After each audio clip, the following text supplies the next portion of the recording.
سی حکایتیں، لیکن ایک معجزہ ضرور نقل کر دوں جب بات یہاں تک آ گئی ہے۔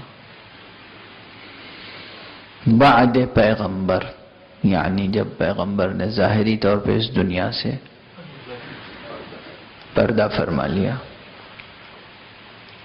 تو جو نزاع مسلمانوں میں ہے اب تک وہ معلوم ہے کیا ہے؟ اپنے وقت کے مدعی نے ایک مرتبہ امیر المومنین علی ابن ابی طالب علیہ الصلاۃ والسلام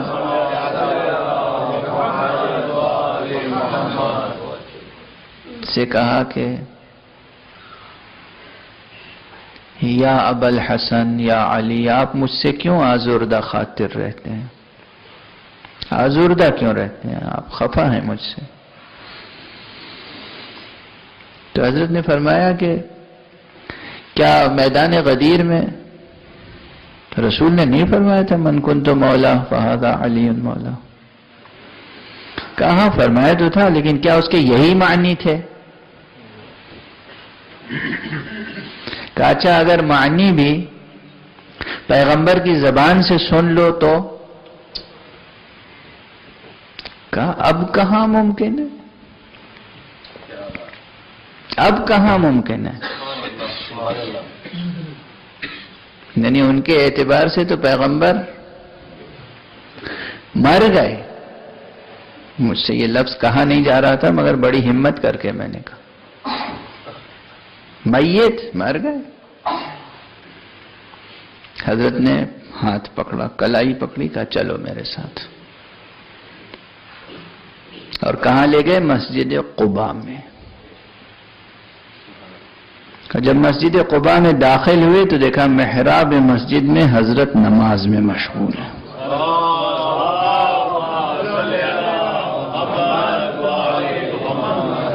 رسول اللہ صلی اللہ علیہ وآلہ وسلم نماز میں مشغول۔ اب ظاہر ہے کیا کیفیت ہوئی ہوگی؟ میں سمجھتا ہوں اگر حضرت ہاتھ پکڑے ہوئے نہ ہوتے، نبض حضرت نے پکڑ نہ لی ہوتی تو دم نکل چکا ہوتا۔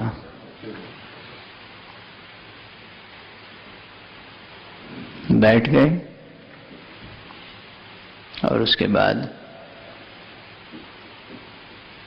حضرت نے نماز ختم کی، پلٹ کے دیکھا اور خود حضرت نے فرمایا خطاب کر کے مدعی سے،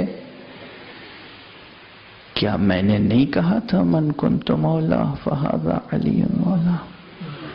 کیا اس کا یہ تقاضا نہیں تھا کہ میرے بعد تم علی کی بیعت کرتے، علی کی امارت و امامت و مولائیت قبول کرتے؟ لرز کے رہ گئے، توبہ کی، استغفار کیا، عہد کیا یا علی میں ابھی آپ کے حق میں دستبردار ہو جاؤں گا۔ علی مسکرائے، واپس مدینے کی طرف آئے۔ قباء و مدینہ اس زمانے میں دو الگ الگ جگہیں تھیں، معلوم ہے نا، فاصلہ تھا، بیچ میں آبادی میں نہیں تھی۔ جیسے ہی مدینے میں داخل ہوئے ایک مدعی کی ملاقات دوسرے مدعی سے ہوئی، دیکھا چہرہ متغیر ہے، یہ کیفیت کیا ہے؟ دیکھیے یہ مائک ساتھ چھوڑ دیتا ہے آپ کا، اس میں میرا کوئی قصور نہیں، اسے اس میں لگا۔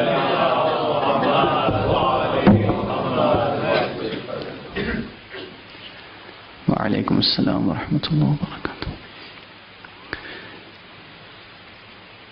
کب بتاتا ہوں؟ کیا ہوا؟ خیریت تو ہے؟ اب بتاتا ہوں۔ بس مولا پھر مسکرائے، وہ اپنے گھر میں تشریف لے گئے، گفتگو ہوئی، تو جب سارا واقعہ سنا، اللہ اکبر استغفر اللہ ربی تو تبصرہ یہ کیا کہ ابھی تک تم بنی ہاشم کے سحر کو نہیں سمجھ سکے۔ معجزے کو سحر کہنا کفر نہیں ہے تو کیا ہے؟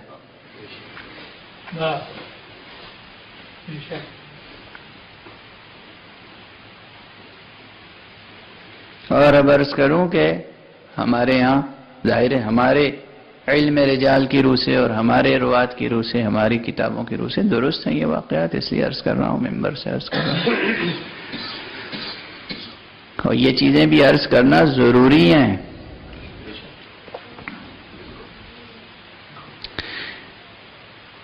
امیر المومنین علیہ الصلوۃ والسلام کا دور گزر گیا، امام حسن کا دور گزر گیا، امام حسین کا دور آیا. اب ظاہر نسلیں آگے بڑھیں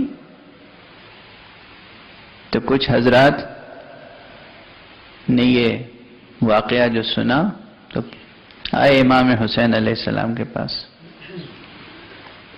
اور کہا کہ یابن رسول اللہ، فرزند رسول، ہم آپ سے ایک روایت پوچھنے آئے ہیں، دریافت کرنے آئے، کیا یہ روایت درست ہے؟ تو آپ نے قبل اس کے کہ وہ پوچھتے کہا تم وہ روایت پوچھنا چاہتے ہو مسجد قباء سے متعلق؟ کہا ہاں. کہا کہ آج میں دکھا دوں تم کو وہ روایت. توجہ ہے. اور بعین پھر یہی واقعہ امام حسین کا دور گزرا، امام زین العابدین علیہ السلام کا دور گزرا، امام محمد باقر علیہ السلام کا دور گزرا، امام جعفر صادق علیہ السلام کا.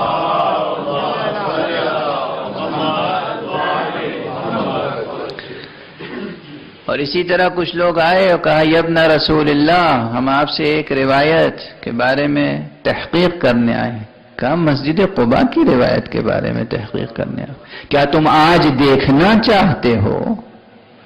یہ نہیں فرمایا کہ روایت درست ہے، صحیح ہے، آج دیکھنا چاہتے ہو. جو مقام بسم اللہ پر فائز ہوتا ہے اس کی یہ کیفیت ہوتی ہے. یہ اہل بسم اللہ کے کرامات ہیں، کچھ اور نہیں. اہل بسم اللہ کہ جو ایک بسم اللہ سے وہ کام لیتا ہے جو حضرت حق سبحانہ و تعالی حرف کن سے کام لیتا ہے. آج شب ولادت امام حسن مجتبی علیہ السلام ہے.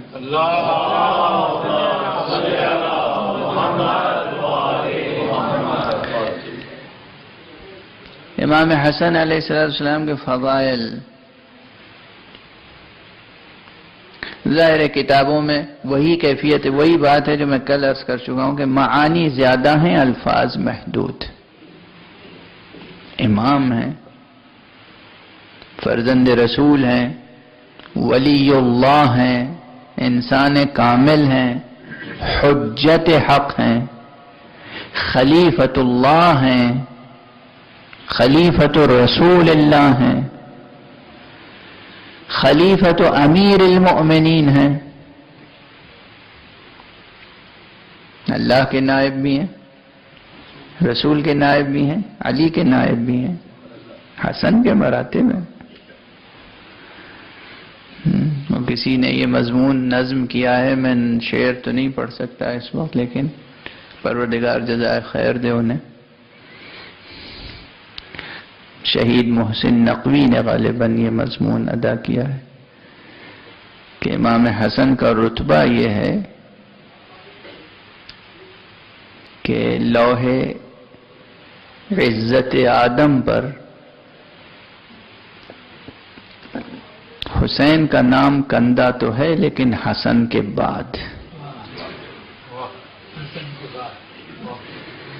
حسین کا اپنا مرتبہ ہے، امام حسن کا اپنا مرتبہ. اب صرف ایک چیز کی طرف توجہ دلا دو.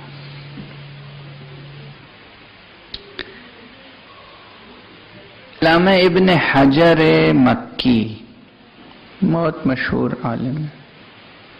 ابن حجر نے کتاب لکھی ہے صواعق محرقہ. صواعق صاعقہ کی جمع ہے، صاعقہ یعنی بجلی، صواعق یعنی بجلیاں، محرقہ یعنی جلا دینے والی. یہ کتاب کا نام ہے. آج بھی یہ کتاب دنیا میں اویلیبل ہے، پبلشڈ ہے، کوئی ایسی نہیں کہ ریئر بکس میں سے ہو، بار بار چھپتی ہے یہ کتاب. صواعق محرقہ یعنی جلا دینے والی بجلیاں. کس کو جلا دینے والی؟ مراد یہ ہے کہ مذہب حق، مسلک اہل بیت، شیعہ اثنا عشری مسلک کو جلا دینے والی بجلیاں ہیں. گویا اس مسلک کی رد میں وہ کتاب لکھی گئی. اس کتاب میں چہاردہ معصومین علیہم الصلاۃ والسلام کی وہ تمام فضائل موجود ہیں جو ہم بیان کرتے ہیں. اور امام حسن مجتبی سے متعلق لکھا ہوا ہے کہ حسن کا تو کمال یہ ہے، ان کا رتبہ یہ ہے کہ وہ جب آغوش مادر میں تھے، جب مہد میں تھے، جھولے میں تھے، اس وقت حسن لوح محفوظ کی تلاوت کیا کرتے تھے. کس کی؟ لوح محفوظ کی تلاوت. حسن ابن علی لوح محفوظ کی تلاوت کرتے تھے اس وقت جب وہ آغوش مادر میں تھے. خود لکھ رہے ہیں. ہم کیا کہتے ہیں؟ اس کے علاوہ کچھ کہتے ہیں؟ ہاں ایک بات ضرور اس کے علاوہ ہے.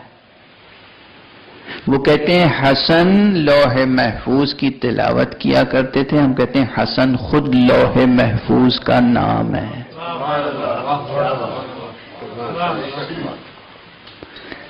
محمد خود لوح محفوظ ہیں، علی خود لوح محفوظ ہیں، حسن خود لوح محفوظ ہیں، زہرا خود لوح محفوظ ہیں.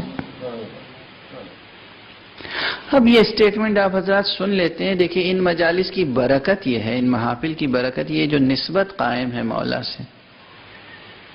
آپ اہل ایمان ہیں، کلمہ پڑھتے ہیں، عشق و محبت و مودت کے ساتھ آتے ہیں، بزم بھی سجائی جاتی ہے انہی کے نام کی نسبت سے.